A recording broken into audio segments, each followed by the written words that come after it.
नमस्कार साथियों, मैं धर्मेंद्र एक शाम देश के नाम के 39वें एपिसोड में ओएनजीसी अहमदाबाद एवं एक शाम देश के नाम ग्रुप की ओर से आपका स्वागत अभिनंदन करता हूं। आज हमारे मेहमान आचार्य श्री अखिलेश जैन जी हैं। वैसे तो वो एक इलेक्ट्रॉनिक्स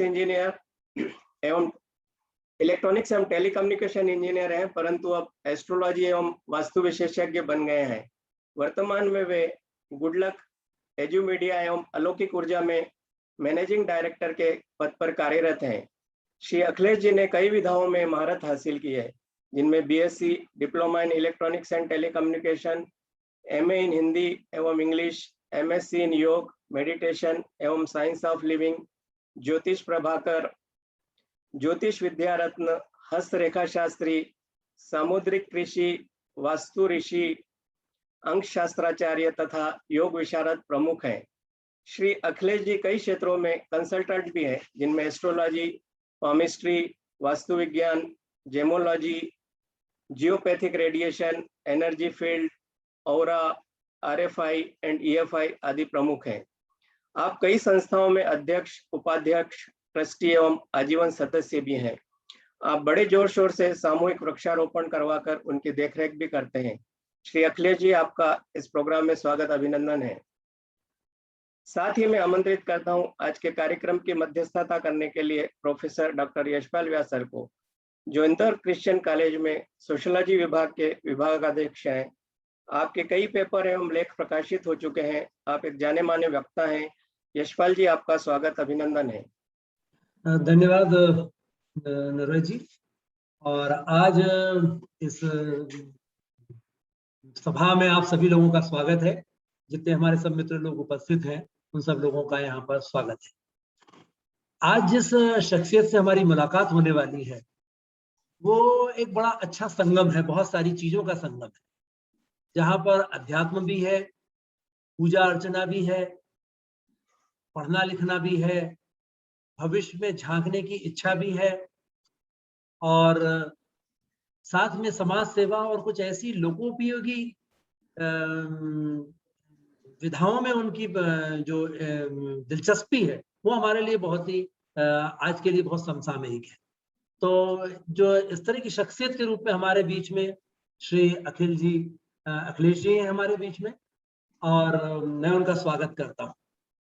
थोड़ी सी दो चार बातें मैं और वैसे आपने भी बताई हैं नवनीत जी कि एक आज के आधुनिक समय की बड़ी एक अजीब स्थिति बन चुकी है कि अभी हम कुछ समय पहले ऑक्सीजन सिलेंडर चिल्ला रहे थे, अब हम ऑक्सीजन के लिए कर रहे हैं। वृक्षारोपण का एक जो जिज्ञासा या उसके प्रति जो हमारा कार्य करने का वो था, वो बहुत पहले से हमारे बीच में था, लेकिन हम सब लोग एक ड्राइंग रूम में बैठकर चाय का प्याला लेकर बात करने वाले लोग होते हैं बहुधा, और उसको कार्य रूप में डालना, जीवन को अपने क्षेत्र में उतारना और उसको लोगों तक पहुंचाना, उस मैसेज को, वो कार्य करने वाले अखिलेश जी।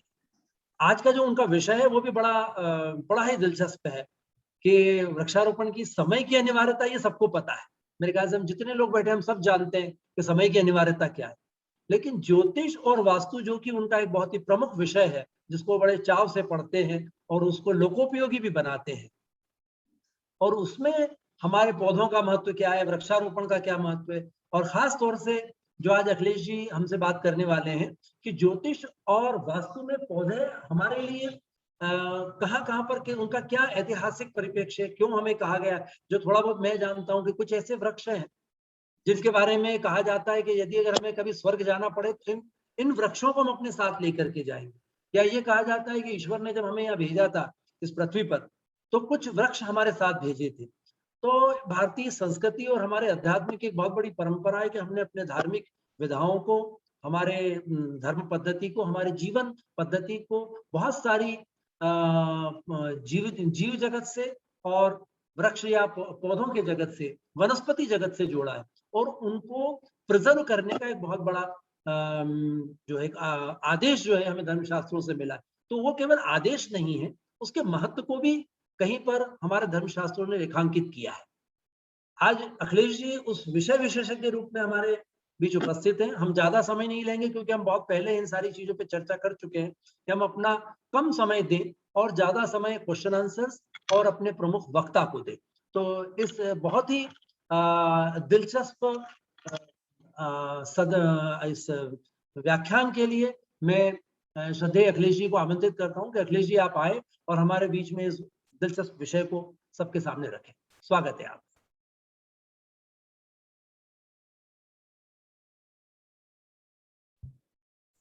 नमस्ते जशपाल जी, सभी साथियों को, दर्शकों को भी मेरा अभिवादन।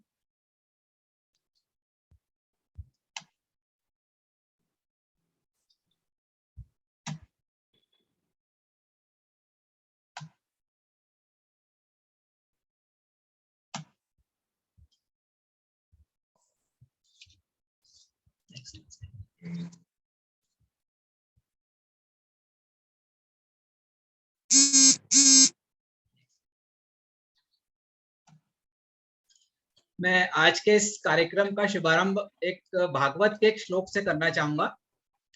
मूल ब्रह्मा त्वचा विष्णु शाखा रुद्रो महेश्वर पत्रे पत्रे च देवानाम वृक्षराज नमोस्तुते। इस श्लोक में वृक्षों की महिमा के बारे में बताया गया है कि वृक्षों की मूल में ब्रह्मा का वास माना गया है, उसकी छाल में विष्णु का और शाखाओं में भगवान शिव वास करते हैं। ऐसे वृक्ष जिसमें संपूर्ण पत्र में भी ईश्वर का वास है, उस वृक्ष की स्तुति की गई। आप समझें इस के पीछे की जो फिलॉसफी उसको समझें। हमारे पुराने वाङ्मय में, हमारे साहित्य में, हमारे इतिहास में, पुराण में वृक्षों को कितना ज्यादा महत्व दिया गया था, ये श्लोक उसका एक जीता जागता प्रमाण है। इसी तरह का एक और श्लोक भागवत में आता है, जहां समस्त प्राणियों को जीवन प्रदान करने वाले इन वृक्षों का जन्म कितना उत्तम है, कितने धन्य हैं जिनके पास से कोई याचक निराश नहीं लौटता।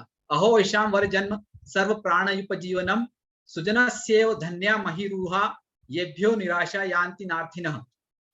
आप अगर अपनी कोई याचना लेके किसी वृक्ष के पास जाते हैं तो वो आपको कभी निराश नहीं लौटाएगा, ये भावना इसमें की गई है। इसी प्रकार मत्स्य पुराण में एक श्लोक है, 10 कूप समावापी 10 वापी समो रथः 10 रथ समः पुत्रो 10 पुत्र समोद्रुमः। 10 कुएं बनाने के बराबर एक बावड़ी और 10 बावड़ियों के बराबर एक तालाब, 10 तालाबों के बराबर एक पुत्र और 10 पुत्रों के बराबर एक वृक्ष होता है। हमारे पुरातन साहित्य में वृक्षों की जो महिमा है, उसका वर्णन, उसकी उपयोगिता, उसकी महत्ता इस श्लोक से आप देखें। आपके पुत्र से भी अधिक महत्व वृक्ष को दिया गया है। वृक्षों और वनस्पतियों के बिना संपूर्ण चराचर जगत की कल्पना भी नहीं की जा सकती। हमारी नियति, हमारा जीवन, सभी कुछ वृक्षों और वनस्पतियों पर निर्भर है। वर्तमान स्थिति में हम देख भी रहे हैं कि क्या स्थितियां भी हुई थी, जैसा कि यशपाल जी ने भी बताया था। वैसे तो वृक्षों के बारे में हम सभी जागरूक हैं, लेकिन इस पिछले 1.5 वर्ष की जो भी स्थितियां बनी, उसमें वृक्षों के प्रति जागृति बहुत ज्यादा बढ़ गई है और जो अनिवार्य भी है। एक पौधा 1 वर्ष में कितना क्या अपने जीवन काल में देता है, एक छोटी सी स्लाइड के द्वारा हम बता रहे हैं।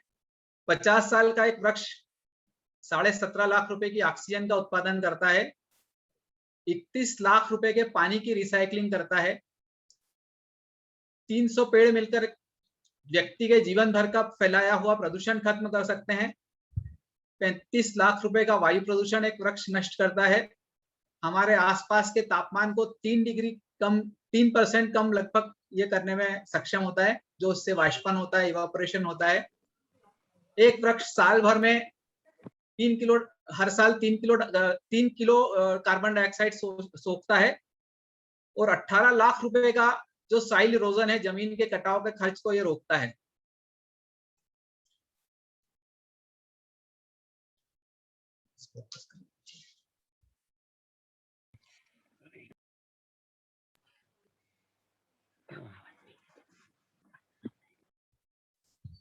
हमारे प्राचीन ग्रंथों में, जो भी पुरातन ग्रंथ हैं, उसमें वेदकालीन अथर्ववेद, यजुर्वेद, से लेके तैत्तिरीय संहिता, वृक्षायुर्वेद, बृहत संहिता, सम्रांगण सूत्रधार, अग्नि पुराण, महाभारत, रामायण, भागवत, जितनी पुरानी हमारी साहित्य संस्कृति है वो कहीं ना कहीं वृक्ष और वनस्पतियों से संबंधित ज्ञान हमको देती है। अथर्ववेद का उपवेद वास्तु माना गया और उस वास्तु के लिए अथर्ववेद में काफी सारी चीजें दे रखी हैं। यजुर्वेद और अथर्ववेद में भी इसके बारे में जो भी जानकारियां मिलती हैं वो काफी विस्तृत रूप से इसमें देखने को मिलती है हमको। तैत्तिरीय संहिता और वृक्षायुर्वेद, खास करके वृक्षायुर्वेद को वृक्षों से संबंधित इतना विशाल बृहद ग्रंथ माना गया है कि इसमें वृक्षों की चिकित्सा के संबंध में जिस प्रकार से आयुर्वेद मनुष्य की चिकित्सा के काम आता है, वृक्षायुर्वेद में 1000 साल से अधिक पुराना ये ग्रंथ है और इसमें अधिकांश जो अलग अलग अध्याय दे रखे हैं इसमें वृक्षों के चिकित्सा से लेके उसके पालन पोषण, उसके बीजारोपण, उसकी भूमि, कई सारी तरह की जानकारियां इसमें दी गई हैं। बृहत संहिता का जो निर्माण किया गया, वराहमिहिर जी के इसके रचयिता हैं। बृहत संहिता में भी वृक्षों के लिए बहुत सारी चीजें दी गई हैं। वृक्षों की प्रजातियों और किस भूमि पे किस प्रकार का वृक्ष उग रहा है, वहां पे उसके कारण से भूमिगत जल की संभावना क्या है, ऐसे कई सारे इंडिकेशन इन ग्रंथों से मिलते हैं। जो सम्रांगण सूत्रधार है, ये हमारे धार के जो राजा भोज थे वो बहुत विद्वान थे इस क्षेत्र के और उनके द्वारा रचित सम्रांगण सूत्रधार ग्रंथ है। ये मूलतः वास्तु का ग्रंथ है, लेकिन इसमें वास्तु के अतिरिक्त ज्योतिष और वृक्षों के बारे में भी जो बहुत विस्तृत जानकारी दी गई है वो आश्चर्य होता है उस समय के उनके ऑब्जर्वेशन के ऊपर कि इतना ज्यादा ऑब्जर्वेशन उनका था, चीजों को इतनी बारीकी से समझने की और गहराई से उसको लिपिबद्ध करना और उसमें जिस तरह की जानकारियां दी गई है वो अपने आप में अद्भुत है। हम अग्नि पुराण की बात करें तो अग्नि पुराण में भी कई सारे ऐसे प्रयोग वृक्ष वनस्पतियों को लेके दिए गए हैं जो चिकित्सा के रूप में भी काम आते थे, जो हमारे पर्यावरण के संरक्षण के लिए भी काम आते थे, जिनके उपयोग से विभिन्न प्रकार की बीमारियां, ग्रह नक्षत्र, रोगाणु, कीटाणु, इनके निवारण के भी इसमें प्रयोग दे रखे हैं। महाभारत के शांति पर्व के 184वें स्कंध में अध्याय में महर्षि भारद्वाज और महर्षि भृगु का एक बहुत दिलचस्प वार्तालाप इसमें बताया गया है। महर्षि भारद्वाज ऋषि भृगु से कहते हैं कि अगर वृक्ष जो है इसमें किसी तरह का जीवन, ये ना बोल सकते हैं, ना इनकी इंद्रियां हैं, ना कुछ है, तो इन्हें जीवित कैसे माना जा सकता है? तो महर्षि भृगु उसका उत्तर देते हैं कि वृक्ष में जीवन है क्योंकि उनके पत्ते झरते हैं, उनकी संवेदनाएं हैं, अगर उन्हें काटते हैं तो वापस से कोपल फूटती है। तो इसका अर्थ यह है कि वृक्ष भी जीवित हैं, उनका जीवन को हम किसी न किसी रूप में दृष्टिगोचर कर सकते हैं। रामायण में कई सारे ऐसे दृष्टांत हैं जहां पे वृक्षों की और उनकी महिमा का वर्णन किया गया है। जो अशोक वाटिका सभी लोग जानते हैं, सीता जी जहाँ पे विराजी थी, वो जो अशोक वृक्ष सीता अशोक नाम से फेमस है, जो अशोक हम लोग देखते हैं उससे डिफरेंट है। रामायण में इसी प्रकार से दंडकारण्य वन में जब भगवान ने राम वन गमन किया था उस समय वहां की वनस्पतियों में एक अलग आभा की उत्पत्ति हुई थी। तो रामायण के हर एक उसमें, चूंकि वन में उन्होंने काफी समय बिताया था, तो काफी सारी वनस्पतियों का, वृक्षों का उल्लेख है। आधुनिक समय में हम देखें तो बिना वृक्ष के हमारा कोई भी कार्य नहीं हो सकता। वृक्ष ना केवल हमारे लिए औषधियों का उत्पादन करते हैं, दुनिया में पाई जाने वाली हर वनस्पति किसी न किसी रूप में अपने औषधीय स्वरूप में हमारी सेवा करती है। वृक्षों का चाहे वो मूल हो, छाल हो, पत्तियां हो, फल हो या फूल हो, उनका किसी न किसी रूप में औषधि प्रयोग होता है। और इस मामले में भी हमारा आयुर्वेद और वृक्षायुर्वेद, हमारे प्राचीन ग्रंथ जो प्रकाश डालते हैं, वो कल्पना भी दूसरे देशों या दूसरी संस्कृतियों में नहीं की जा सकती। भागवत के श्लोक मैंने आपको अभी सुनाई ही थे। अब वृक्ष हमारे जीवन को कैसे प्रभावित करते हैं? एक तो हुई शास्त्र की बात और एक हुआ विज्ञान। शास्त्र जो हमें वृक्षों के बारे में बताता है, काफी सारी चीजें हैं। बेसिकली किसी भी वृक्ष के ऊपर उसकी जो एनाटॉमी फिजियोलॉजी है या जो उसकी संरचना है, वो किस प्रकार के परिवेश में जन्म लेता है, किस तरह की उसकी पत्तियां हैं, कैसे फल फूल हैं, इन सारी चीजों का उसके ऑरा या आभा मंडल पे प्रभाव पड़ता है। जो शास्त्रोक्त रूप से हम बात करें तो विभिन्न नक्षत्रों के, विभिन्न राशियों के और विभिन्न ग्रहों के अलग अलग वृक्ष हैं। इसी प्रकार से वास्तु में भी अलग अलग दिशाओं के लिए अलग अलग वृक्षों की कल्पना की गई है। कुछ वृक्षों का जो ओरा होता है या आभा मंडल होता है, उनकी इलेक्ट्रोमैग्नेटिक फील्ड होती है, वो स्ट्रांग होती है, जो पॉजिटिव होती है, जो ह्यूमंस के लिए या मानव जाति के लिए एक सकारात्मक प्रभाव उत्पन्न करती है। और कुछ वृक्ष या प्रजातियां ऐसी होती है कि जिनकी जो इलेक्ट्रोमैग्नेटिक फील्ड है वो -IR फ्रीक्वेंसी एमिट करती है और उसके कारण से उनका नेगेटिव इफेक्ट होता है। ये बात अभी वैज्ञानिक तौर से उपकरणों के द्वारा सिद्ध हो गई है। काफी सारी इसमें खोजें चल रही है। हम भी जो इक्विपमेंट्स यूज करते हैं, ओरा स्कैनर जैसी चीजें, उसमें वृक्षों के ओरा की एनर्जी किस तरह की है, पॉजिटिव है, नेगेटिव है, उसका ओरा कितने मीटर का, ये मेजर करते हैं। अभी ये बात अभी साबित हो रही, लेकिन हमारे शास्त्रोक्त जो भी उद्धरण है, जो भी उदाहरण है, जो हमारे ऋषि मुनियों ने, हमारे मनीषियों ने उस पर कार्य करके उसके बारे में जो जानकारी दी थी, वो वस्तुतः बिल्कुल सही साबित होती है जब हम उसको चेक करते हैं। उदाहरण के तौर पे एक व्यक्ति के अगर जन्म नक्षत्र का कोई पौधा है, अगर वो उस पौधे के पास में जाता है, उसको स्पर्श करता है, उसकी सेवा करता है, तो वो वृक्ष के लिए भी अनुकूलता उत्पन्न करता है और उसी प्रकार से व्यक्ति के ओरा को भी स्ट्रांगली सपोर्ट करता है। तो इस तरीके से जब हम किसी भी रूप में वृक्ष की उपयोगिता को देखते हैं, उसकी ऊर्जा को देखते हैं, तो वो सकारात्मक या नकारात्मक स्थिति उत्पन्न करती है। शास्त्र में कुछ वृक्षों को बहुत शुद्ध और शुभ माना गया है। जैसे हमारे इसमें पंच पल्लव की एक वो चलती है, आम के पत्तों का हम अपने दरवाजों के ऊपर या शुभ कार्यों में प्रयोग करते हैं, उसका वंदनवार सजाते हैं, या कलश में भी आम के पत्ते रखते हैं। हमारे जन्म से लेकर मृत्यु तक के हर कर्म में कहीं ना कहीं वृक्षों का उपयोग होता है। व्यक्ति शादी में घोड़े पे जाता है, तोरण पे द्वार मारता है, तो भी नीम की टहनी से मारता है। अंतिम समय में लकड़ी से अंतिम संस्कार होता ही है। जन्म के समय जिस पालने में होता है, तो हर दृष्टि से कहीं ना कहीं वृक्षों का हम उपयोग करते हैं। तो शास्त्र में जिन वृक्षों को शुभ माना गया, उसमें पंच पल्लव में बात कर रहा था। जो पंच पल्लव हैं, उसमें आम, पलाश, जामुन, बरगद और पीपल, ये 5 पल्लव जो माने गए, बिल्कुल अशोक, इसमें ये 5 पल्लव अति शुद्ध माने गए हैं, शुभ माने गए हैं। किसी भी परिसर में इनकी मौजूदगी अति शुभ प्रभाव देती है। इसी प्रकार से हम लोग त्रिवेणी या पंचवटी लगाने का भी शास्त्रोक्त रूप से विधान है। त्रिवेणी में नीम, पीपल और बरगद का वो रोपण किया जाता है। और अक्सर गांवों में या मंदिरों में जहाँ पे परिसर बड़े होते हैं, त्रिवेणी या पंचवटी लगाने का विधान होता है। जहाँ पे भी त्रिवेणी या पंचवटी होती है, उस क्षेत्र का ओरा अपने आप स्ट्रांग होता है। ये हमारे दैनिक जीवन में, हमारे सारे जो भी सभ्यता संस्कृति हमारी रही है अभी तक की भारत की, वहाँ वृक्षों को विभिन्न रूप से कहीं ना कहीं किसी न किसी रूप में पूजा गया है कि उनको हर कदम पे उनके शुभ प्रभावों का हम लोग आनंद लेते हैं। अभी जैसे चाहे त्योहारों की बात हो, तो हमारे यहाँ जैसे वट सावित्री का व्रत होता है, हरियाली अमावस्या होती है, आंवला नवमी होती है। इस तरीके से हमारे वार त्योहारों में भी वृक्ष संस्कृति पूर्ण रूप से रची बसी हुई है।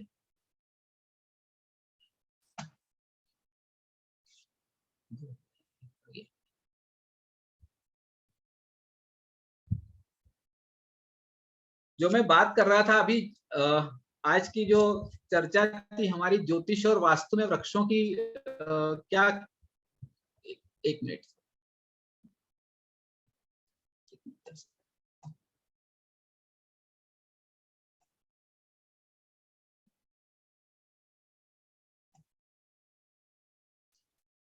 ज्योतिष में वृक्षों के बारे में काफी विस्तृत रूप से चर्चा की गई है। और 12 राशियां, 9 ग्रह और 27 नक्षत्र, इस पूरे इसमें ज्योतिष का समावेश हो जाता है। और व्यक्ति के लिए हर नक्षत्र, चाहे वो व्यक्ति किसी भी राशि में जन्म लिया हो, किसी भी नक्षत्र में जन्म लिया हो, हर नक्षत्र का अपना एक पूजनीय या आराध्य वृक्ष है, जिसको किसी भी रूप में अगर आप अपने आराध्य वृक्ष का किसी भी रूप में अगर आप उसको तोड़ते हैं, काटते हैं, उसको नुकसान पहुंचाते हैं, तो उसका दुष्परिणाम आपको प्राप्त होता है। ये शास्त्रोक्त रूप से कहा गया है और वैज्ञानिक तौर से भी ये ऑरा स्कैनर से इसको सिद्ध किया गया है कि यदि आप अपने पूजनीय वृक्ष को आप तोड़ते हैं या नुकसान पहुंचाते हैं तो उसमें आपके ऑरा को क्या हानि पहुंचती है। इसलिए ज्योतिष में जो 27 नक्षत्र और अभी आप स्क्रीन पे देख रहे हैं, अलग अलग नक्षत्र के लिए अलग अलग उसके शुभ वृक्ष दिए हैं और उन्हें कहाँ लगाना ये भी साथ में दे रखा है, किस एरिया में कौन सा वृक्ष लगाया जाना चाहिए, भूमि के किस एरिया में जहाँ पे आप निवास करते हैं। तो इन 27 नक्षत्रों के जो भी वृक्ष हैं ये नक्षत्र वाटिका के रूप में लगाए जाते हैं। वापस से इसका प्रचलन बढ़ रहा है, कुछ शहरों में कुछ जगहों पे इस तरह के प्रयोग किए हैं, हमने भी इस तरह के प्रयोग किए हैं। सारे पौधे थोड़े से मुश्किल से मिलते हैं लेकिन थोड़ा प्रयत्न करने पे मिल जाते हैं। कुछ पौधे नाम के भेद के कारण भी अलग अलग एरिया में अलग अलग उनका नाम प्रचलन में है, उससे भी परिवर्तन मिलता है इसमें, लेकिन ये लिस्ट अपने आप में परिपूर्ण है। कुछ वृक्षों के कहीं कहीं इसमें अलग अलग ग्रंथ में इसका उल्लेख अलग अलग आईडी कुछ नहीं होता यार, सब सीख जाते हैं। तुमसे अच्छी रोटी सेक के बता दूंगा मैं तुमको मैं तुमसे अच्छी बना के दिखा दूंगा 1 दिन 2 दिन में।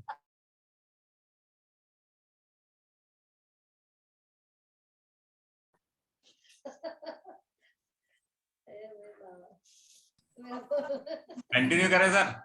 आप से अपनी राशि और राशि के अनुरूप जो आपका जन्म नक्षत्र है उससे संबंधित वृक्ष का आप इसमें नाम अपने नोट कर सकते हैं और उसके आधार पे आप आजीवन इनको अगर रोपित करें अपने जन्म वृक्ष जन्म नक्षत्र वृक्ष को, तो उसके बहुत अच्छे सकारात्मक परिणाम मिलते हैं। शास्त्रों में जो उल्लेख है उसके हिसाब से अगर आप अपने जन्म नक्षत्र के 5 वृक्षों का रोपण करते हैं तो वो आपकी आयु के साथ साथ समृद्धि में भी हेल्प करता है।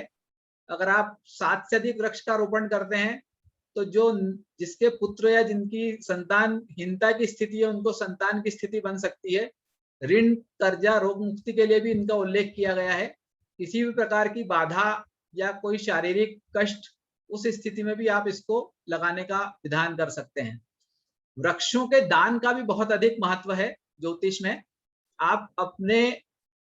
अगर आप वृक्षों का दान कर रहे हैं तो आपको उसका बहुत सकारात्मक परिणाम मिलता है। आप अपने जीवन में जितने अधिक वृक्ष लगाएंगे उतना अधिक आपको सकारात्मक ऊर्जा की और सकारात्मक धनात्मक अनुभवों की प्राप्ति होगी। ये ना केवल आध्यात्मिक दृष्टि से, भौतिक दृष्टि से, स्वास्थ्य की दृष्टि से, सभी दृष्टि से अनुकूल है और साथ ही साथ संपूर्ण मानव जाति के लिए भी ये बहुत ही पुनीत कार्य है। तो अधिक से अधिक संख्या में अपने वृक्ष लगाए जाने चाहिए और खास करके अगर आप अपने जन्म नक्षत्र का या अपने परिवारजनों के जन्म नक्षत्रों का रोपण, पालन और पोषण करते हैं तो ये सभी दृष्टि से आपके लिए उत्तम फलदायी होता है।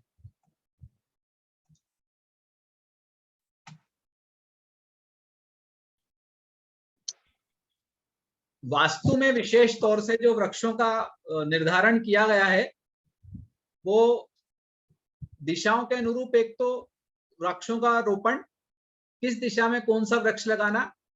पूर्व दिशा का जो स्वामी माना गया वास्तु में वो बरगद या वट वृक्ष माना गया है।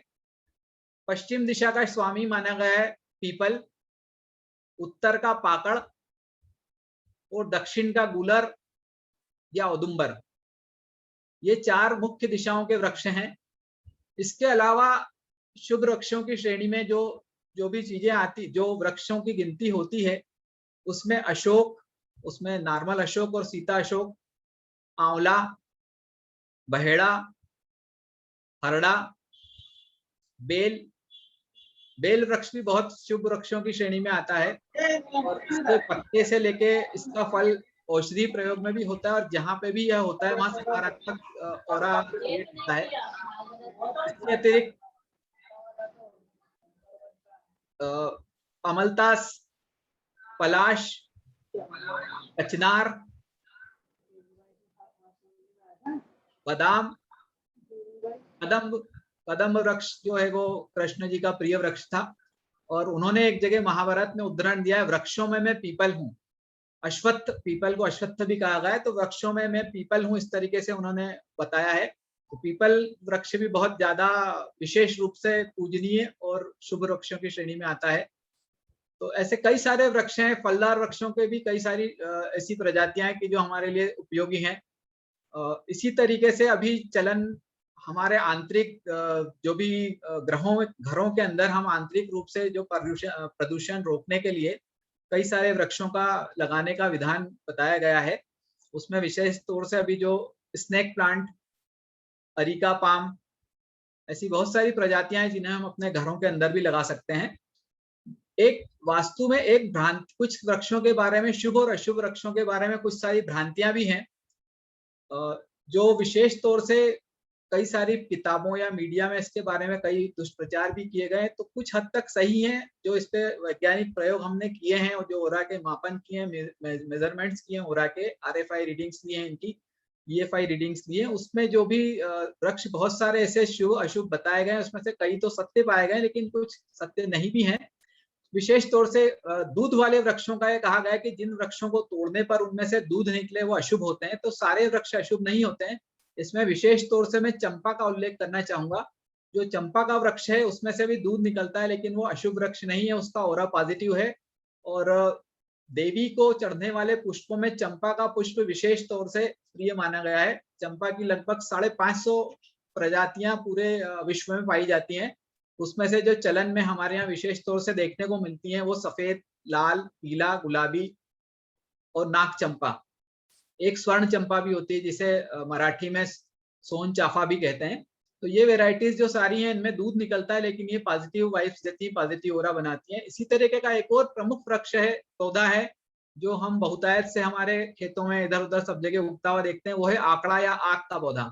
आक के पौधे का भी जो सेप है, जो उसका दूध है, वो थोड़ा सा विषैला होता है और उसे अशुभ शुभ भी मानते हैं, क्योंकि वो उसके जो फूल हैं उसका वो शिव जी को चढ़ते हैं, पर उसका नेगेटिव वो इफेक्ट नहीं है उसमें से दूध निकलने के बावजूद भी। तो ये दो विशेष तौर से पौधे ऐसे हैं। कैक्टस के बारे में काफी सारी चीजें हैं। कैक्टस की जो भी प्रजातियां हैं उसमें से अधिकांश प्रजातियां, एक दो को छोड़ के, कुछ सक्यूलेंट्स को छोड़ के, बाकी सारी नेगेटिव इफेक्ट देती हैं। एक पौधा और जो लैंडस्केपिंग में, घरों के बाहर, परिसरों में, व्यावसायिक परिसरों में बहुतायत से यूज होता है, हमारे जो भी बगीचे बनते हैं, गार्डन्स बनते हैं, उसमें लैंडस्केपिंग में काफी ज्यादा यूज होता है, वो है साइकस। साइकस का जो पौधा है खजूर की तरह का दिखता है और काफी महंगा बिकता है। आज 3 फीट का, 2-2.5 फीट का भी साइकस होगा तो 4 से 5 हजार तक की प्राइस में बिकता है, लेकिन वो बहुत ज्यादा नेगेटिव ऑरा उसका है। वो जहां पे भी लगाते हैं उसकी नेगेटिव इफेक्ट मिलती है। एक नोलिना रिकर्वेटा करके प्लांट होता है, वो भी लैंडस्केपिंग में काफी यूज होता है, लेकिन उसकी एनर्जी अच्छी है, उसको यूज कर सकते हैं हम। एक एडेनियम ओबेसम इसी तरीके का एक प्लांट है, गुलाबी फूल आते हैं, नीचे से तना उसका मोटा सा होता है। एडेनियम भी काफी अच्छा प्लांट है, वो सेक्युलेंट की श्रेणी में होने के बावजूद भी उसका ऑरा अच्छा है। इस तरीके से कई सारे ऐसे प्लांट्स हैं जिनको हम अपने घरों पे लगा सकते हैं। एक नारियल और सुपारी के लिए मैं विशेष तौर से उल्लेख करना चाहूंगा। ये हमारी हर पूजा में नारियल और सुपारी क्यों उपयोग होती है? जब इस पे हमने अनुसंधान किया, रिसर्च की, तो ये पाया गया कि इनका जो ओरा है वो बहुत स्ट्रांग है।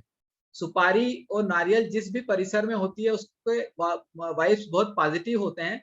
और दक्षिण भारत में, उत्तर भारत में तो इतना चलन नहीं है, लेकिन दक्षिण भारत के करीब करीब सभी मंदिरों में और घरों में लोग इसको बहुतायत से प्रयोग करते हैं। आप भी अपने यहाँ की जलवायु में इसको लगा सकते हैं और उसके सकारात्मक परिणाम मिलते हैं, बहुत अच्छे वो हैं इसके। तो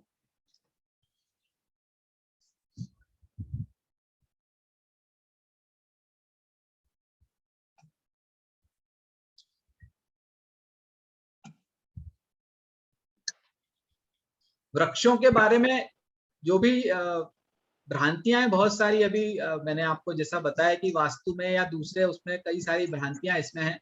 कौन सा पौधा कहाँ लगाना, कहाँ नहीं लगाना। एक डाइफन बेकिया करके एक प्लांट होता है, इंडोर प्लांट है, ये भी बहुत बहुतायत में यूज होता है।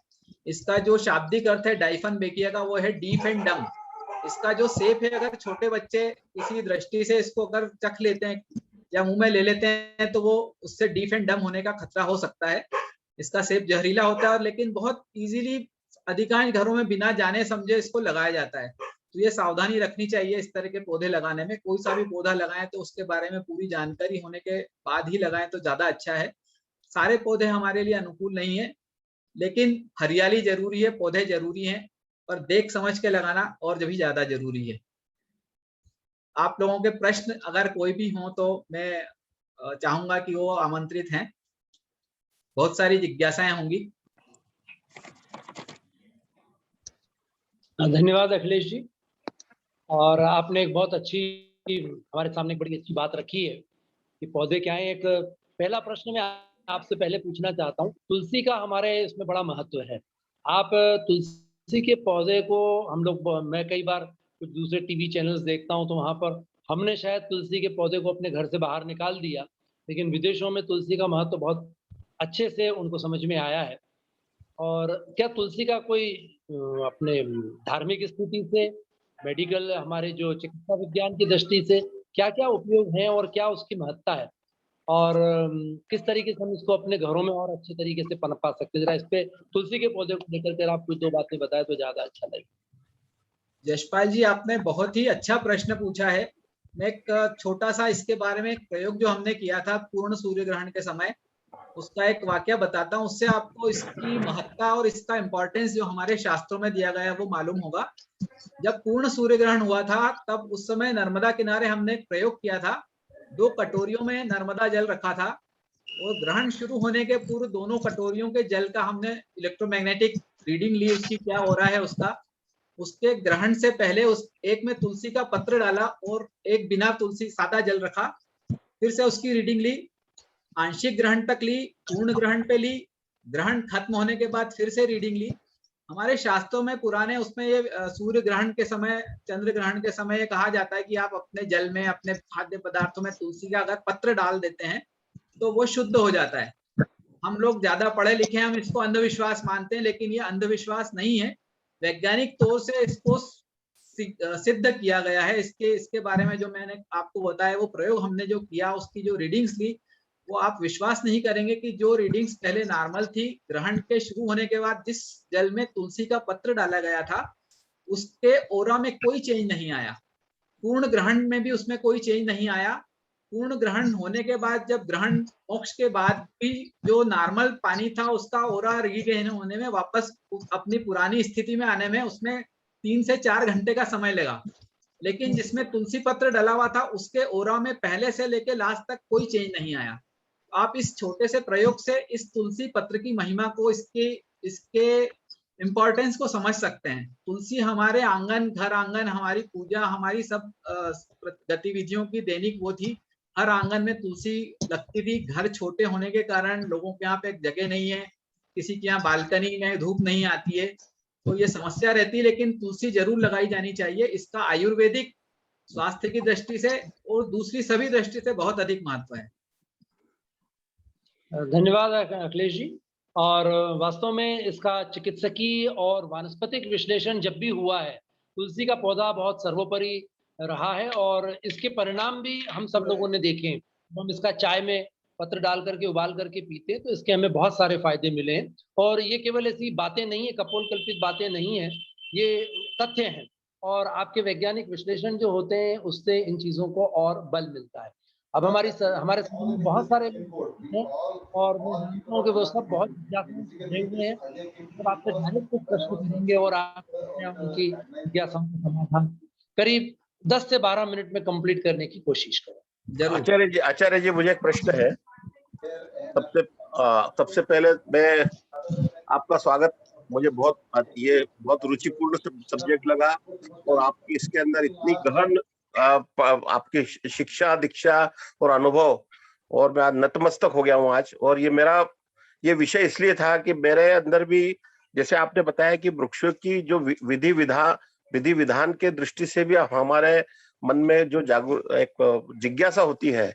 मैं नासिक में बहुत साल रहा हूँ, वहां पे मुझे नक्षत्र वन देखने का मौका मिला। गवर्नमेंट ने बनाया था, जैसे हम कुंडली बनाते हैं वैसी उन्होंने कुंडली बनाई है और अलग अलग जगह के ऊपर अलग अलग, आपने जैसे बताया कि हर एक ग्रहों का एक नक्षत्र के हिसाब से उनका पेड़ रहता है, और आपने जो लिस्ट बताई थी उसमें से अधिकतम पेड़ उन्होंने लगा रखे हैं। तो ये मैं जानता था, तो लेकिन मेरे आज मन में आया कि इसके ऊपर अब हमें कोई तज्ञ आदमी मिल जाए जिससे हमें कुछ ज्ञान मिले। तो आज मैं आपका बहुत बहुत आभारी हूँ सर, कि मुझे वो देखने के बाद में आज मेरे अंदर की जिज्ञासा, और मैं ऑर्गेनाइजर को भी बहुत बधाई दे रहा हूँ कि इतना सुंदर आपने एक नया सब्जेक्ट रखा है। और पेड़ों को आत्मीयता से देखना, मैं पेड़ों को हम लोग शेप भी बनाते हैं बोनसाई के रूप में, तो क्या हम छोटे छोटे घर में फ्लैट के अंदर इसकी पूजा के लिए ऐसे बना सकते हैं? कई लोगों ने बताया उसकी निगेटिविटी रहती है, पेड़ों की ऊंचाइयों को कम करना वगैरह। तो हम पूजा के लिए, हम जैसे अगर मैं गुरुदत्त का भक्त हूं, तो मुझे औदुंबर का अगर पूजा करना है तो मैं कहाँ से लाऊंगा हर बार से? या वट वृक्ष की पूजा करना है तो मैं छोटे से उसमें कुंडी में लगा के उसको लगा सकता हूँ उसकी मैं, लेकिन उससे ग्रोथ कम हो जाती है। तो ये निगेटिविटी में तो नहीं आता है? आपसे प्रश्न पूछना था। देखिए, आप जो भी पौधा लगाएं, बहुत अच्छा प्रश्न पूछा आपने, और ये जिज्ञासा आमतौर पे लोगों की रहती है। आप जो भी पौधा अपने गमले में लगाएं, उसको बोनसाई बनाने के बजाय थोड़े बड़े गमले में लगाएं, ताकि वो स्वाभाविक रूप से अपनी वृद्धि को, अपनी प्रगति को प्राप्त हो सके, उसमें बिना किसी अननेसेसरी काट छांट ना हो, या उसको हम तोड़े मरोड़े नहीं। बोनसाई बनाने में हम आमतौर पे जो भी उसकी विधियां हैं बोनसाई बनाने की, उसमें एक तो उसकी जड़ों को हम ट्रिम करते हैं, ऊपर से भी ट्रिमिंग करते हैं, उसकी वायरिंग करते हैं, उसको तरह तरीके से यातनाएं देते हैं, एक तरीके से हम कहें, ताकि वो बोना बना रहे। तो हम अपनी ये सावधानी रखें कि जो भी वृक्ष हम लगा रहे हैं, चाहे आप औदुंबर लगाएं, कूदर लगाएं, तुलसी लगाएं, या कोई और पौधा भी लगाएं जो आप घर में लगाना चाहते हैं, आम का वृक्ष लगाएं, अशोक का लगाएं, गमले में सारे पौधे अच्छे से चल सकते हैं। उनकी बढ़वार स्वाभाविक रूप से बहुत ज्यादा नहीं होगी, लेकिन उसको अननेसेसरी काट छांट ना करें, तो उसके सकारात्मक प्रभाव आपको उसी तरीके से मिलते रहेंगे। मेरा एक और मेरा अनुभव है, मैं नवनाथ जी की पोथी पढ़ी है, उसमें जो उनका पहला अवतार मच्छिंद्र नाथ जी है, जब वो दीक्षा लेने के लिए सप्तशृंगी देवी के पास जाते हैं, तो वो सबसे पहले बताती है कि ये आपने बेलपत्र लेना है और अलग अलग जल में उसको डुबाना है और वो जल पवित्र करना है। और उस जल का एक विशिष्ट प्रकार के वृक्ष है जहाँ पे अलग अलग ग्रहों के वास रहता है। मतलब आपने जैसे बताया कि बहुत सारे ग्रहों के वास रहते हैं, उनके जो देवी देवताओं का वहां पे वास रहता है उस पौधों पे, जिनकी इसी वजह से हम लोग पूजा करते हैं, और इसीलिए हम लोगों ने उसको सुप्रीम पावर के रूप में देखा है नेचर को। तो उन्होंने वो वैसा जल 6 महीने तक उसको रोज छिड़काव के लिए नवनाथ जी को बोला, और यही तुम्हारी मतलब तभी आप प्रसन्न करोगे सारे देवताओं को। तो आज मैं ये भी मेरा एक अनुभव था, और आपके आज मुझे ये सारी चीजें मुझे याद आ रही है। तो आज मैं फिर से मैं आपसे बहुत बहुत धन्यवाद करता हूँ सर। धन्यवाद सर। मैं इसके बारे में एक छोटी सी बात बताना चाहूंगा। जो जल में आपने पत्र डुबाने की बात करी या उसका छिड़काव करने की बात करी, जनरली हम कोई भी पूजा में जल, कलश में जल रखते हैं, और उसमें मंत्रों का जब जाप होता है या जो भी पूजा होती है, यज्ञ हवन होता है, उसमें वो जल जो है वो चार्ज हो जाता है, इलेक्ट्रोमैग्नेटिकली वो चार्ज हो जाता है, और उस जल का हम छिड़काव करते हैं। तो आपके इसमें आप जो जल का छिड़काव कर रहे हैं, आपने बताया वो बिल वृक्ष के जो पत्तियों का जो प्रभाव है वो भी बहुत स्ट्रांग है, और जो उसका छिड़काव होगा उसका भी सकारात्मक प्रभाव मिलता है। नमस्ते अखिलेश जी, आपका बहुत ही इंफॉर्मेशन नॉलेज से फुलफिल्ड सेशन चल रहा है। मुझे एक चीज पूछनी है कि पीपल का जो वृक्ष होता है, इससे हमारी फैमिली में तो वहम है कि पीपल का वृक्ष नहीं होना चाहिए कहीं हमारे घर में कहीं, तो क्या ये सच है या इसके पीछे क्या रीजन है? आप अगर आप क्लियर कर दें। देखिए, जो भी बड़े वृक्ष हैं, जैसे पीपल हो गया, वट हो गया, नीम हो गया, आम हो गया, हमारे जो घरों के परिसर, अगर पर्याप्त जगह आपके मकान से दूर तक है, परिसर बड़ा है आपका, तो इनको आप कैंपस में लगा सकते हैं। यदि आपका घर छोटा है और उस छोटे से कैंपस में आपने जमीन में बड़े पौधों को लगाया, तो वो आपके मकान की नींव को, आपकी दीवारों को क्षतिग्रस्त करेंगे। जो वास्तु में विधान है कि इन पौधों को घर के पास नहीं लगाना, वो केवल उन्हीं घरों के लिए जहाँ कैंपस छोटे हैं। यदि आपका कैंपस पर्याप्त बड़ा है तो इसको आप घर के कैंपस में लगा सकते हैं। दूसरी बात, पीपल का वृक्ष, जैसा कि मैंने अभी चिटनी जी ने पूछा था प्रश्न, उनको मैंने कहा कि आप गमले में, अगर आप पूजा की दृष्टि से या जल चढ़ाने के लिए आप गमले में लगा रहे हैं, तो गमले में लगाने में इसमें कोई बुराई नहीं है, आप लगा सकते हैं इसको, कोई नेगेटिविटी नहीं आती है इसको। और पीपल के लिए कई घरों में जहाँ ये अपने आप उग जाता है वहां से इसे निकाल के और इसको ट्रांसफर कर दिया जाता है, तो क्या ये सही है या गलत है? बिल्कुल ट्रांसफर किया जाना चाहिए। अगर हम उसे ट्रांसफर नहीं करेंगे तो पीपल बहुत जल्दी अपनी जड़ें जमा लेता है और अल्टीमेटली आपके घर को नुकसान पहुंचाएगा। तो वो आपके घर को नुकसान पहुंचा, आप उसके बाद उसको नुकसान पहुंचाएं, उससे बेहतर है कि उसको कम बढ़ाने के पहले ही उसको निकाल के हम सही जगह पे लगा दें, ताकि वो भी अपना स्वरूप पूरा प्राप्त करे और आपके घर को भी नुकसान ना हो। तुलसी कौन से डायरेक्शन में लगाई जानी चाहिए? तुलसी वैसे पूर्व में लगाई जानी चाहिए, लेकिन जहाँ पे अगर पूर्व में आपका, तुलसी के लिए थोड़ी सी धूप आना बहुत जरूरी है। अगर धूप नहीं होगी तो तुलसी आपकी सूख जाएगी। तुलसी बहुत सेंसिटिव पौधा भी है, अगर इसकी ठीक तरीके से देखभाल नहीं की तो ये बहुत जल्दी खत्म भी हो जाती है। कई लोगों की शिकायत होती है कि हमारे यहाँ तुलसी पनपती ही नहीं। तो उसमें दो चीजें बहुत महत्वपूर्ण है, एक तो धूप प्रकाश वहां उसके लिए बहुत जरूरी है, इसलिए पूर्व में लगाया जाना चाहिए।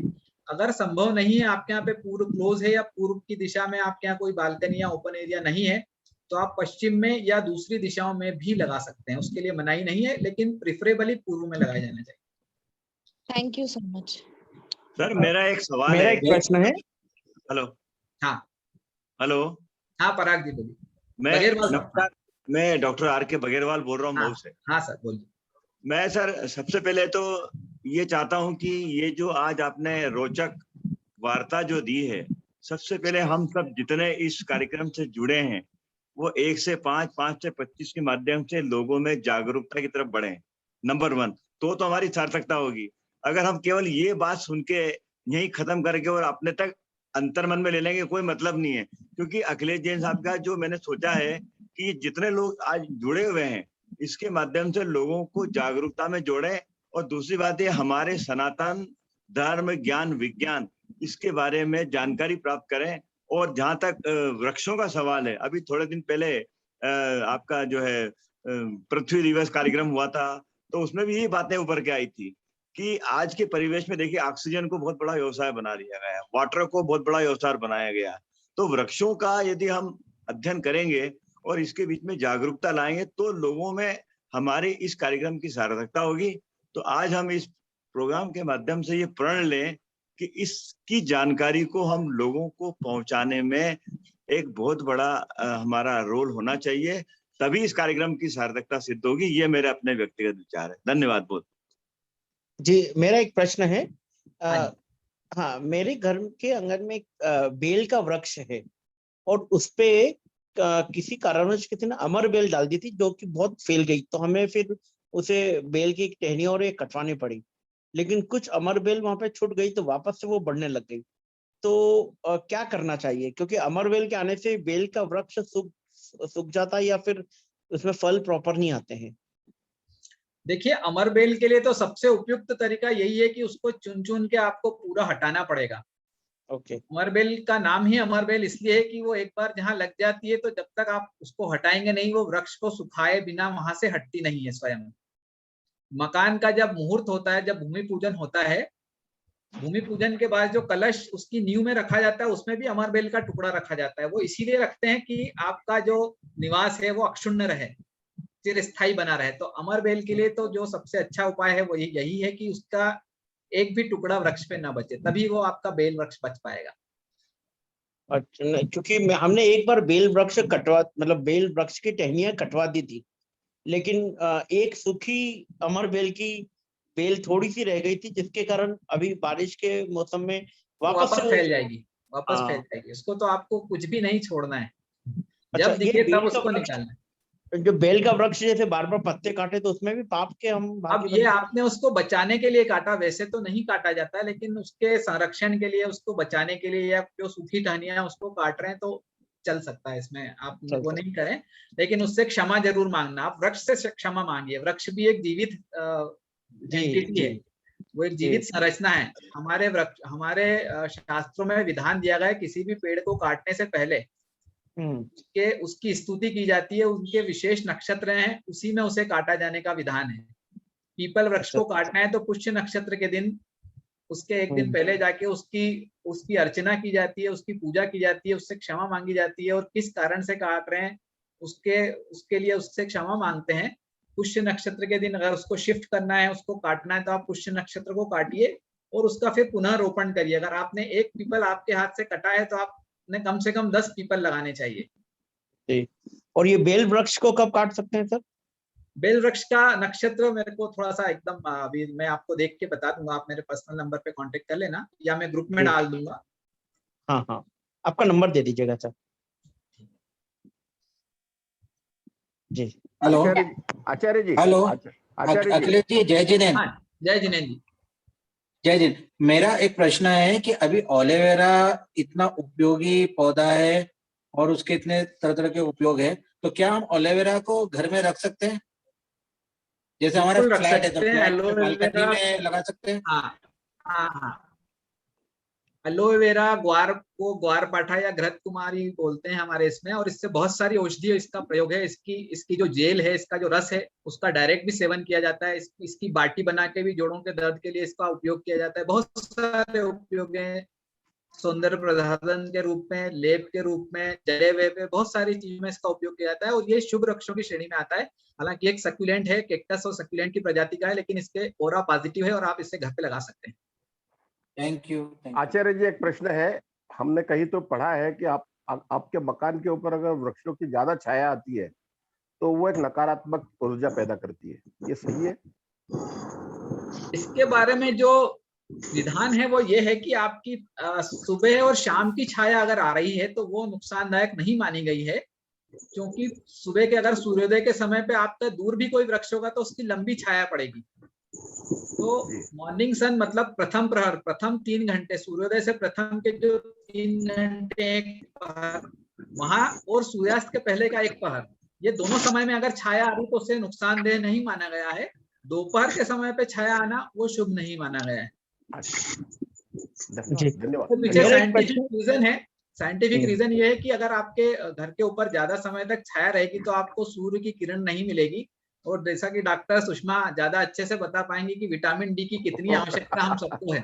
वो विटामिन डी और सूर्य का प्रकाश केवल शरीर के लिए नहीं, वास्तु के लिए, घर के लिए, ऊर्जा सभी दृष्टि से अनुकूल और सकारात्मक ऊर्जा पैदा करता है।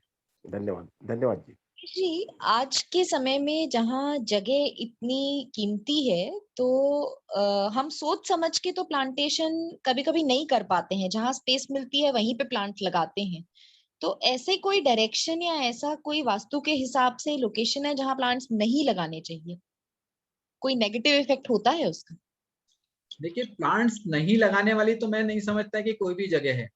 हाँ, कौन से पौधे किस स्थान पे लगाए जाने चाहिए इसका चयन जरूर अगर तरीके से किया जाए तो उसके सकारात्मक परिणाम मिलते हैं।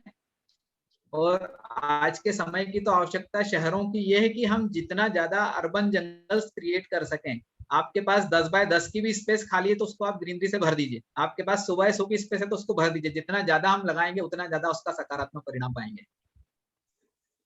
जी, मेरे एक प्रश्न है, वास्तु के हिसाब से हम कौन कौन सी सब्जियां गार्डन में बो सकते हैं, घर के गार्डन में? देखिए, सब्जियों का ऐसा वास्तु में नहीं, किसी विशेष तौर से सब्जियों के बारे में ऐसा कहीं भी उल्लेख विशेष नहीं है कि ये सब्जी नहीं लगाई जानी चाहिए। सब्जियां तो लगभग सभी लगाई जा सकती हैं, क्योंकि हम उन्हीं सब्जियों को खा रहे हैं। सब्जी वही लगाते हैं कि जिसका हम भक्षण कर सकते हैं, जिसका भोजन कर सकते हैं, तो वो सब्जी आपको नुकसान नहीं पहुंचाएगी। जो भी हमारी सब्जियां हैं आम, उनके लिए कोई दिक्कत नहीं है। हेलो आचार्य जी। हाँ जी। हाँ, ये मतलब मैं पूछना चाह रहा हूँ कि कुछ ऐसे वृक्ष होते हैं जहाँ अवेलेबल होते हैं वहाँ पानी होता है, जैसे वृक्ष कुछ बताएंगे आपके उसके आसपास पानी हो सकता है? देखिए, भूमिगत जल के और वृक्षों के संबंध बहुत गहरे हैं।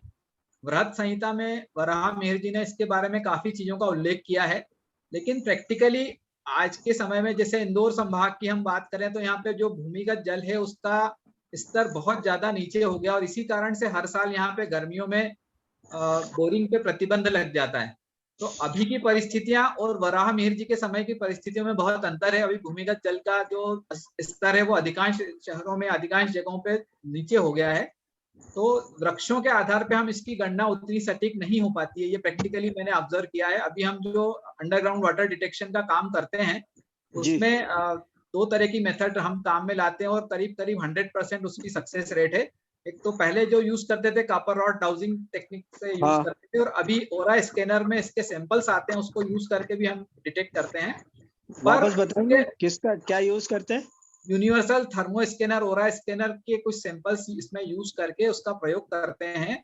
अच्छा, मैं अच्छा। इस काम को करीब 30 साल से कर रहा हूँ भूमिगत जल को खोजने का, और वो करीब करीब 99.9% सक्सेस रेट है इसकी।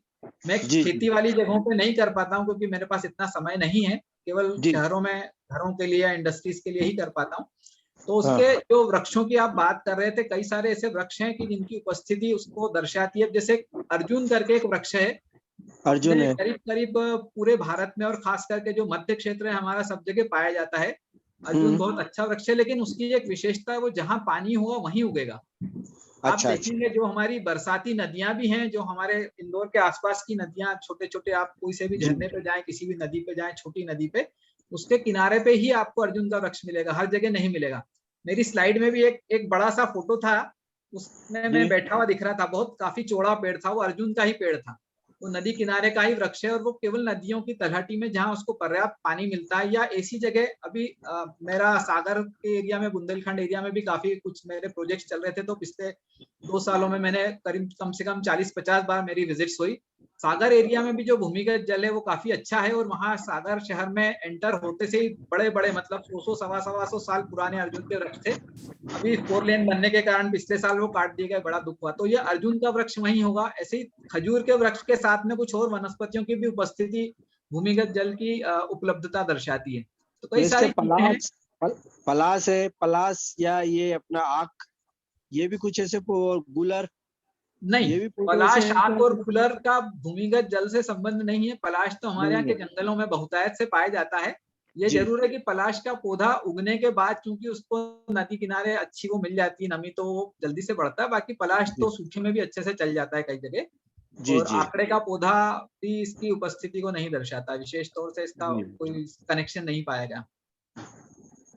अच्छा, दूसरे एक पूछना चाहता हूँ कि जो अभी आपने त्रिवेणी बताए थे, 3 जो पौधे बताए हैं वो तो ठीक है, लेकिन जब 5 पौधे कौन से 5 पौधे आपने बताया नहीं, उसमें कौन कौन से यूज करते हैं? आंवला, हेलो, आंवला, अच्छा। 3 वृक्षों के अलावा आंवला और बेल का अगर सम्मिश्रण हो जाता है तो 5 पौधे। अच्छा, आंवला और बेल और ना, पीपल, बड़, आंवला, ये और अपना नीम। हाँ, ठीक है। एक प्रश्न आया किसी का, शमी का पौधा घर पे लगा सकते हैं? कीर्ति सेन जी ने पूछा है। बिल्कुल लगा सकते हैं। मेरा जन्म वृक्ष भी शमी है, मैं धनिष्ठा नक्षत्र है मेरा जन्म वृक्ष, जन्म नक्षत्र, और उसका जो स्वामी पौधा है वो धनिष्ठा नक्षत्र का, वो शमी का वृक्ष है। ये बहुत नखराला पौधा माना जाता है, बहुत कठिनाई से उगता है। ये बहुत नखराला या शर्मिला पौधा कहते हैं इसको, और बड़ी कठिनाई से उगता है। इसमें भी कांटे होते हैं, लेकिन ये शुभ वृक्षों की श्रेणी में आता है। और गणपति को भी चढ़ता है शमी का पत्ता। हमें सर, ये तुलसी 2 प्रकार की होती है जनरली, तो घर में कौन से लगाना चाहिए ज्यादा फायदा? श्यामा और दोनों, हाँ, दोनों तुलसी लगा सकते हैं। घर में तुलसी लगाने के लिए कोई मनाही नहीं, कोई सी भी तुलसी लगा सकते हैं। अच्छा, बहुत सारी प्रजातियां होती हैं तुलसी की, 2 नहीं और भी ज्यादा प्रजातियां होती हैं। आचार्य, छोटा सा प्रश्न है कि ये ब्रह्म मुहूर्त या सायंकाल में पौधों का इसका भी मुहूर्त रहता है? मुझे कोई अगर प्लांटेशन मेरी एक श्रद्धा के साथ करना है तो क्या मैं एक सही मुहूर्त भी चुन सकता हूँ?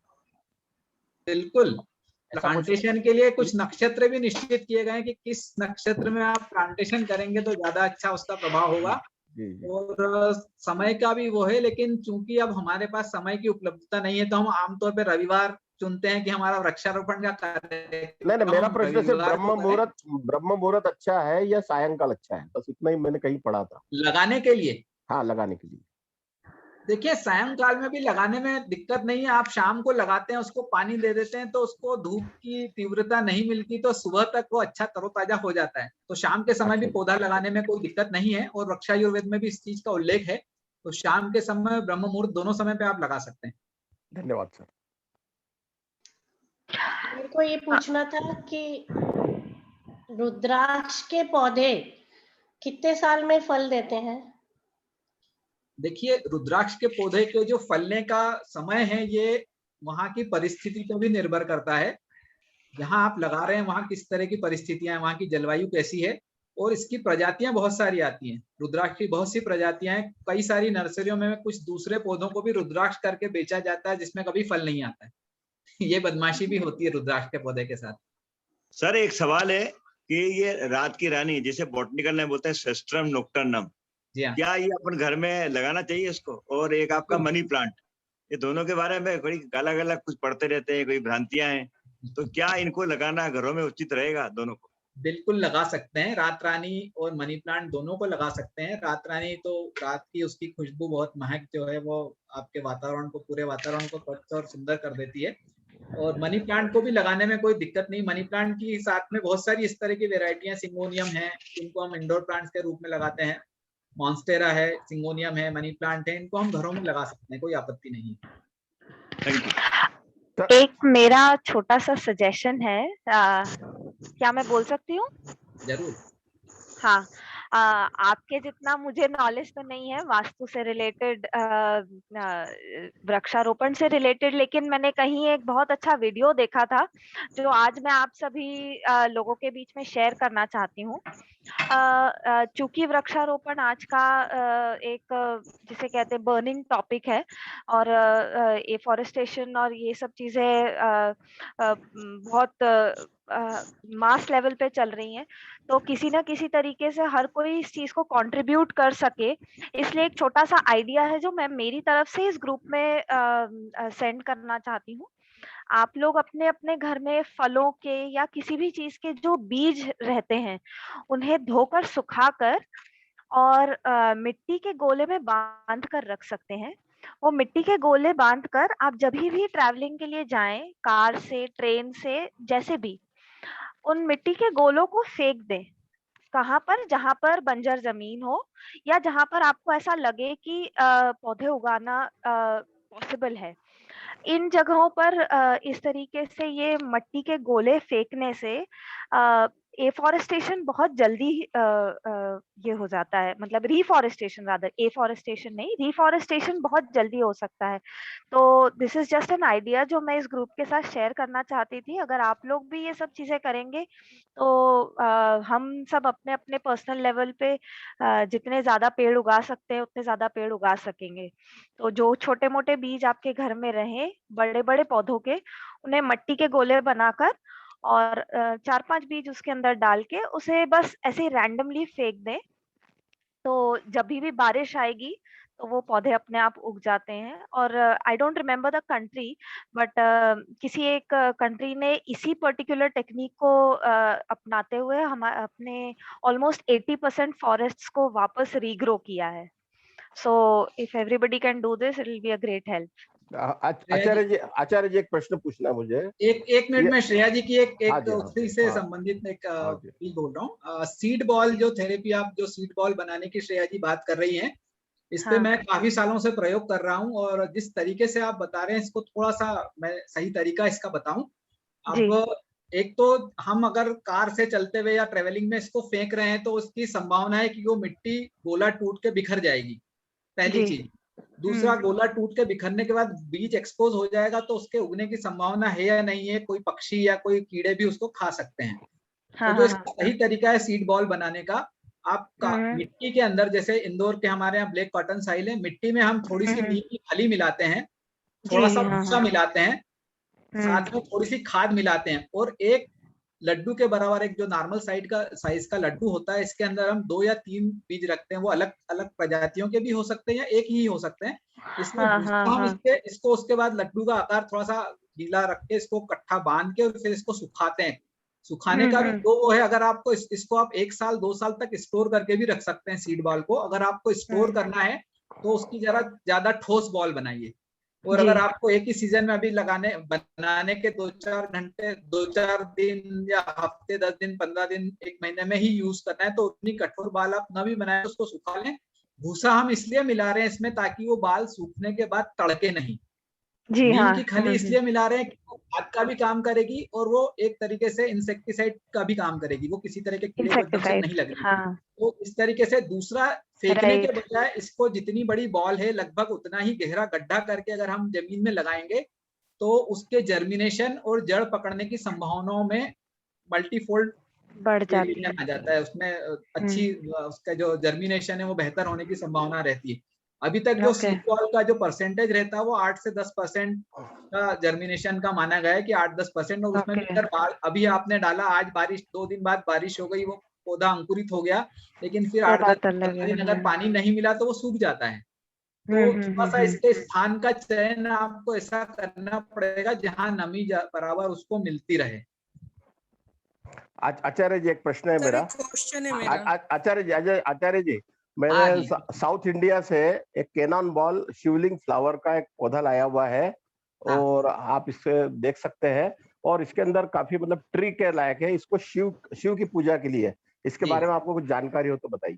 बिल्कुल, कैनन बॉल का जो पौधा है, इसके जो पुष्प आते हैं, इसके पुष्प की अगर आपने 8-10 फूलों को अपने घर में रख लिया तो पूरा घर महका देंगे ये। अच्छा जी। इतना अच्छा पौधा है ये, और अपने इधर एरिया में बहुत कम देखने में आता है। कलकत्ता साइड काफी सारी जगहों पे, साउथ में इसके काफी अच्छे, नासिक में भी, मुझे नासिक सिटी में भी देखने को मिला एक जगह मेन चौराहे पे। एक नासिक में मुझे 2 पौधे इसके देखने को मिले, 2 पेड़ देखने को मिले, और ये बहुत अच्छा पौधा है। इसके जो फल भी आता है, जो कैनन बॉल, इसका नाम ही इस तरीके का, कबीट से भी बड़ी साइज का इसका फल होता है कैनन बॉल सरी का। और जो फूल है उसकी महक, आपने जब कभी किसी को मौका पड़े तो जरूर आप इसकी खुशबू लीजिएगा। मैं कलकत्ता में बिरला जी के यहाँ का वास्तु के लिए गया था, वहां पे जिस बंगले में मुझे ठहराया गया था, वहाँ कैंपस में 4 से 5 पौधे इनके काफी पुराने, मतलब उसका 40-50 साल पुराने पेड़ होंगे, और जो उसके बॉल्स और उसकी फूलों की उन्होंने सुबह सुबह वो ला के रख दी, तो पूरा घर उससे इतना बढ़िया महका था कि आप आश्चर्य करेंगे। बहुत सुंदर पौधा और बहुत अच्छे फूल और थी वो है इसकी। ये पुणे में 450 रुपए में अवेलेबल है, मैं खरीद के लाया, साउथ इंडिया से आता है। लगने में थोड़ी सी इसको देखभाल की जरूरत होती है, इजीली नहीं लगता है, पर एक बार लग जाएगा तो फिर दिक्कत नहीं है। धन्यवाद सर, धन्यवाद।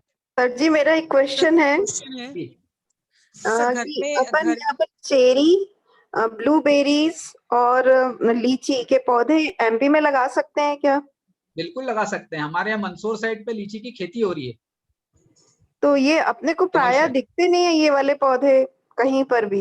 ये जहाँ पे भी फलदार पौधों की नर्सरी है, बाहर से जनरली मंगवाना पड़ते हैं, इंदौर में पता नहीं मुझे, पर इतने प्रचलन में नहीं है ये। अपन अगर प्रचलन में लाए तो अपने मतलब काफी लोगों को मिल सकता है, ये बाहर से बुलाना नहीं पड़ेगा। काफी लोग इस पे काम कर रहे हैं, और हमारे आसपास के एरिया में भी लीची का तो काफी उत्पादन हो रहा है, मंदसौर रतलाम डिस्ट्रिक्ट में। अच्छा, ब्लूबेरीज का यहाँ के एरिया में चल सकती है ऐसे। देखिए अपने यहाँ की जो जलवायु है उसमें थोड़ी सी कंट्रोल, अगर आप उसको देखभाल कर रहे हैं तो पनपने में देर नहीं लगती है। यहाँ पे इंटरनेशनल वैरायटी करीब करीब सारी लोगों के यहाँ पे अलग अलग लोग इसको काफी बड़े पैमाने पे करते हैं, शौकिया लोग जो हैं वो घरों पे कर रहे हैं, तो हो जाता है। मतलब प्राय प्रचलन में नहीं है, इसलिए अगर प्रचलन में इन पौधों को भी लाया जाए तो अपने सबको फ्रूट्स खाने को मिलेंगे यहाँ एमपी के लोगों को। बिल्कुल मिल सकते अगर लगाए जाए बहुतायत में तो जरूर लगा सकते हैं। Thank you. देहरादून से बस एक क्वेश्चन। देहरादून से इलायची का पौधा लाए थे तो उसमें इलायची नहीं आई है, 3 साल हो गए, कब आती है इलायची? देखिए हर पौधे का मैंने कहा कि उसको अनुकूल परिस्थितियां लगती हैं। अब आपको कश्मीर में जो सेब पैदा होता है वो आप चाहें कि इंदौर में हम उस क्वालिटी का सेब ले लें, सेब आ सकता है इंदौर में। यहाँ पे प्रयोग हो रहे हैं। अभी पिछले हफ्ते ही हम लोग केशर पर्वत पे वृक्षारोपण के लिए गए थे, महू से आगे। वहाँ पे उन्होंने करीब डॉक्टर SL गर्ग हैं, शंकर लाल जी गर्ग, उन्होंने वहाँ पे 200 के करीब सेब के पौधे लगाए हैं। अभी फल नहीं आया लेकिन पौधे अच्छे से चल रहे हैं। तो परिस्थितियां जिस तरह की कश्मीर में है वो यहाँ पे तो नहीं है, लेकिन फिर भी फल आ सकता है, क्वालिटी में डिफरेंस होगा। केशर कश्मीर में होती तो वो यहाँ नहीं हो सकती, क्योंकि उसको ठंड चाहिए, उसको बर्फ पिघलने के बाद केशर का पौधा उगता है और उसमें फूल आता है, वो यहाँ पे संभव नहीं है। आचार्य जी, ये जमीन कटाव के लिए कौन कौन से पौधे उपयोग में लेना चाहिए जिनसे कि जमीन कटाव रोका जा सकता है? देखिए जमीन का कटाव किस तरह का, उस पर भी डिपेंड करता है। जैसे हमारे यहाँ पे चंबल के पेड़ हैं, अगर खेतों का पानी आ रहा है, पानी से खेतों का है, या बड़ा नाला है उसके कारण ये कटाव आ रहा है, अंदर पानी आ रहा है और उससे कटाव हो रहा है। उनसे पौधे लगा के हम घास की कुछ वेराइटीज है वो काफी अच्छा आपको प्रोटेक्शन देगी। घास सबसे पहले आप घास लगाइए, वहां पे कुछ बड़ी घास की वेराइटी आती है, आपको नर्सरी में मिल जाएगी। मैं अभी नाम उसका भूल रहा हूँ, लेकिन आपको घास की वेराइटी मिल जाएगी। जो नॉर्मल अपनी लॉन की घास आती है नहीं, थोड़ी सी बड़ी साइज की वेराइटी होती है। हाँ। वो लगाइए। इसके साथ में फिर आप लेंटाना साथ में रोप दीजिए। लेंटाना के 3, 4, 5 कलर की वेराइटीज आती हैं। उसकी झाड़ियां इस तरह की छोटी झाड़ियां घास के साथ आप लगाएंगे तो समय के साथ उसकी जो जड़ें फैलेगी तो 1-2 साल के अंदर वो उस एरिया की मिट्टी को रोकने में सक्षम होगी। फिर आपका सॉइल कटेगा। बांस वगैरह के पौधे, बांस और ये बांस को उगने में टाइम लगेगा और उसकी जो जड़ें रहती है वो उतनी मिट्टी को एकदम से बांध नहीं पाती है। अच्छा। अमलतास और ये इसके क्या कहते हैं, बेलपत्र, ये दोनों पौधे बढ़ने में टाइम लेंगे। ऐसे तो कोई सा भी पौधा होगा वो सॉइल इरोजन को रोकता ही है, भूमि के क्षरण को रोकता है। आपने जो बताया नाले किनारे की स्थिति, उसके लिए आपको घास जो है वो सबसे उपयुक्त शुरुआती घास से होगी। जो घास का एक वहां पे जड़ों का पूरा जाल बनेगा, उसके साथ फिर आपको मतलब हाइट की 2 से 3 फीट 4 फीट की झाड़ियां वहां लगानी पड़ेगी साथ में। तो वो जो एक सिस्टम पूरा उसके जड़ों का डेवलप होगा वो उस सॉइल इरोजन को रोकने में सक्षम होगा। बड़े पेड़ों की जड़ें गहरी जाएंगी, वो एकदम से उस तरह की स्थिति क्रिएट नहीं करेगी। जनरली नाले की भूमि पे जो एकदम से पानी का तेज बहाव आ रहा है या ऊपर से जो बहाव आ रहा है उसके कारण से मिट्टी कटती है। तो ये जो कवर जो सॉइल का इनिशियल कवर होता है घास वाला, वही इसको रोकने में ज्यादा सक्षम होगा। ठीक है, धन्यवाद जी। धन्यवाद सभी सदन में उपस्थित लोगों को। एक अच्छी रोचक वार्तालाप हम सब लोगों के बीच में संपन्न हुआ। और अखिलेश जी, आपको भी बहुत बहुत धन्यवाद। आपने काफी रोचक प्रस्तुति हमारे बीच में रखी है और पौधों और वास्तुशास्त्र, ज्योतिष, इन सब के बीच के एक संबंध को, सहसंबंध को हमारे सामने रखा है। ये आपको बहुत बहुत धन्यवाद। मैं हमारे बीच में, हमारे सदन में उपस्थित हैं श्री पहलवान जी, मैं उनको आमंत्रित करूंगा कि वे हमें आशीर्वाद के 2 वचन कहें।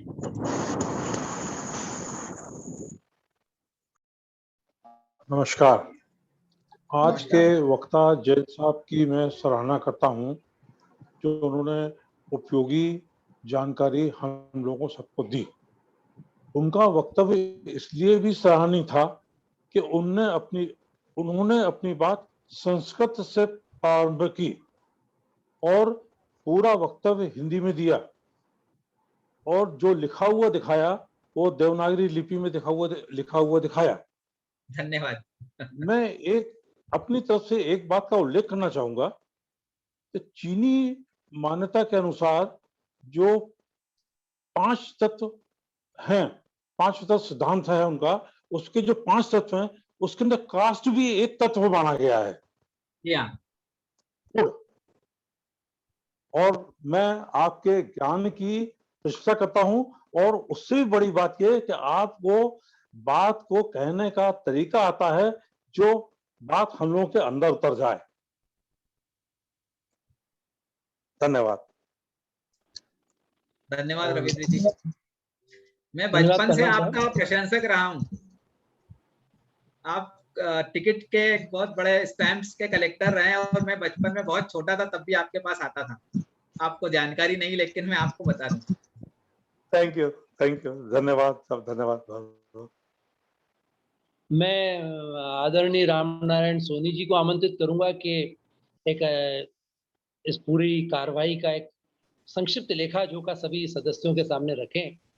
आदरणीय सोनी जी।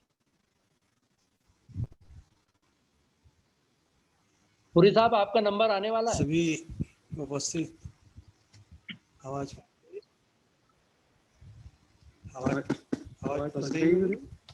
हेलो, हाँ, मैं सभी को प्रणाम करता हूँ, नमस्कार करता हूँ, ग्रुप की तरफ से सबका अभिनंदन करता हूँ। आदरणीय अखिलेश जी ने तो आज हम तो किसी कहेंगे is wizard of so many things. मैं आज थोड़ा सा आश्चर्यचकित हूँ 2 बात के लिए कि हमारे गुरविंदर साहब पुरी जी जो है आज चुप क्यों हैं। और दूसरी बात ये कि पहलवान साहब हमारे आज कुछ नहीं लग रहा है हमें, तो मैं ये खास करके एक बात बताना चाह रहा हूँ। कल मैं सुन रहा था विंग्स ऑफ फायर के बारे में, मैं वीडियो देख रहा था। हमारे कलाम साहब जो पूर्व राष्ट्रपति थे, और उन्होंने IIT के एक इंटरव्यू में बड़ी रोचक बातें बताई थी, और वो इसलिए है संदर्भ में मैं उपयुक्त समझ रहा हूँ कि मुझे वो पूरा इस प्रतिबिंब इस पूरे कार्यक्रम में उसका दिखाई दिया है कि डिस्कवरी, इन्वेंशन, इनोवेशन। डिस्कवरी वो जो पहले से मौजूद है निकाल के बता दी जाए, इन्वेंशन वो जो पुराने जो भी संसाधन थे उनको नए रूप में बना के कुछ नई चीज लाई जाए, और इनोवेशन वो कि इन सबका एक एप्लीकेशन बेहतर हो। तो ये तीनों चीजें अखिलेश जी में एक साथ मौजूद है कि इन्होंने डिस्कवरीज भी की है, इनने इन्वेंशन भी किए हैं, और इनोवेटिव आइडियाज हमको जो वास्तु के साथ देखने को मिली, ये बड़ी स्पेशल बात है।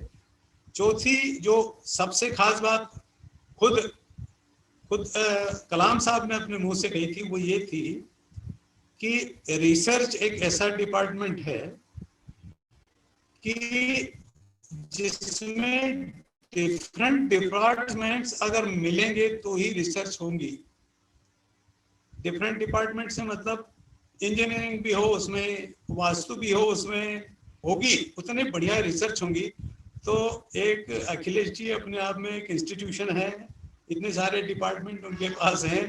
तो ये जो मैं कल सुन रहा था, ये चारों की चारों बातें आज मुझे इसमें प्रतिबिंब के रूप में दिखाई दी।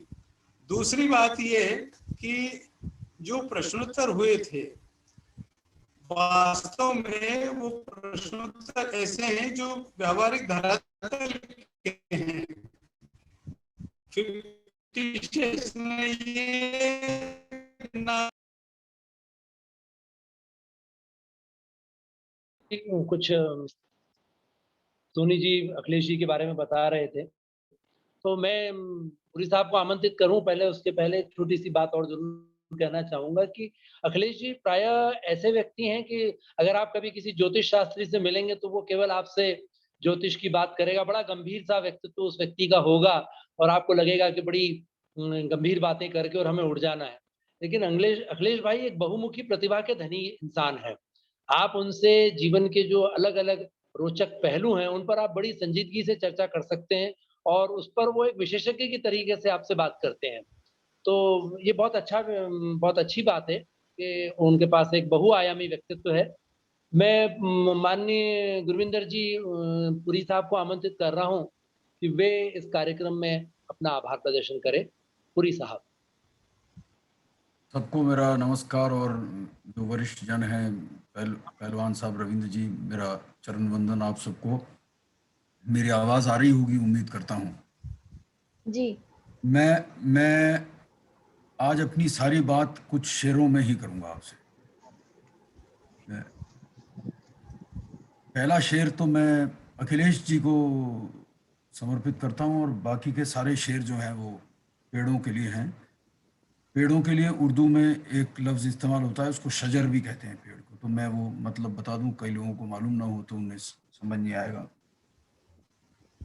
अखिलेश जी की जो बहुमुखी प्रतिभा आज सुनने को और देखने को मिली, मुझे यशपाल जी ने कहा, राम नारायण जी ने कहा आज आप चुप से हैं।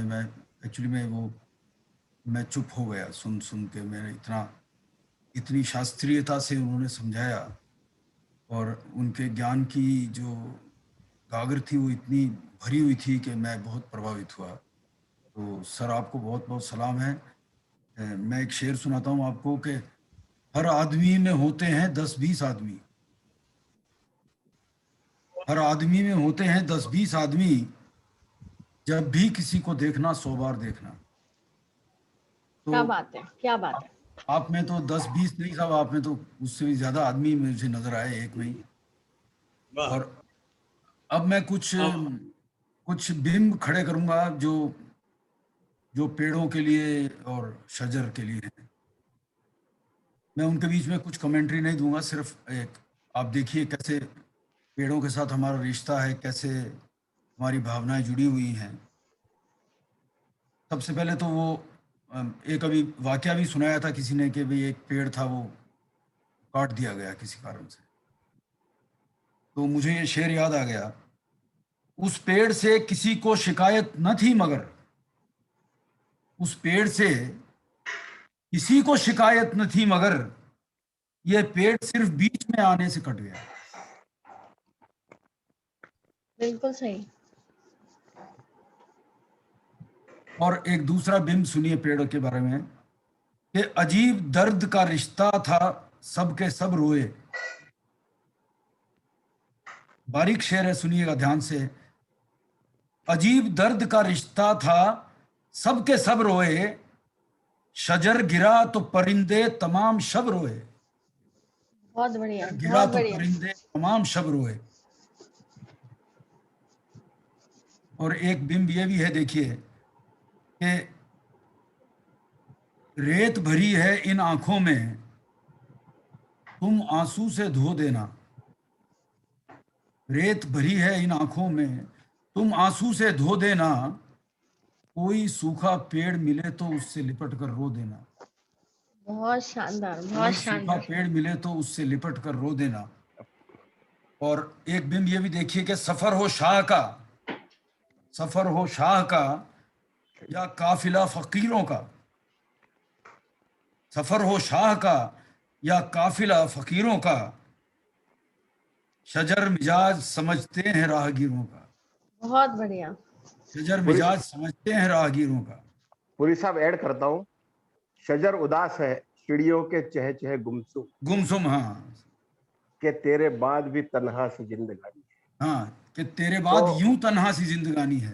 ये मतलब जहाँ पे शजर उदास हो जाता है, हाँ, वहाँ चिड़िया वहाँ पे नहीं हाँ बैठती। बहुत बहुत बहुत खूबसूरत। और एक पंक्तियां मैं भी सुनाना चाहूंगा। एक मिनट मैं खत्म कर लूं सर, की लिखी हुई है। पहले जरूर जरूर मैं अपनी बात खत्म कर लूं, आपकी आज्ञा हो तो सर। कि वो रवानगी टूट जाती है बीच में ना, कई बार बहुत सी चीजें याद होती हैं जो प्रासंगिक भी होती हैं। तो एक संदेशा है जो सारी बातों का कि तुम लगाते चलो कुछ पेड़ जिधर से गुजरो, तुम लगाते चलो कुछ पेड़ जिधर से गुजरो, उसके साए में जो बैठेगा दुआ ही देगा। बहुत उसके साए बढ़िया, में जो बैठेगा दुआ ही देगा। बहुत बढ़िया। और एक मशहूर शेर है, आपने शायद सुना भी होगा कि आखिर उसकी सूखी लकड़ी एक चिता के काम आई। आखिर उसकी सूखी लकड़ी एक चिता के काम आई, हरे भरे किस्से सुनते थे जिस पीपल के बारे में। गजब, हरे गजब। भरे हरे भरे किस्से सुनते थे जिस पीपल के बारे में।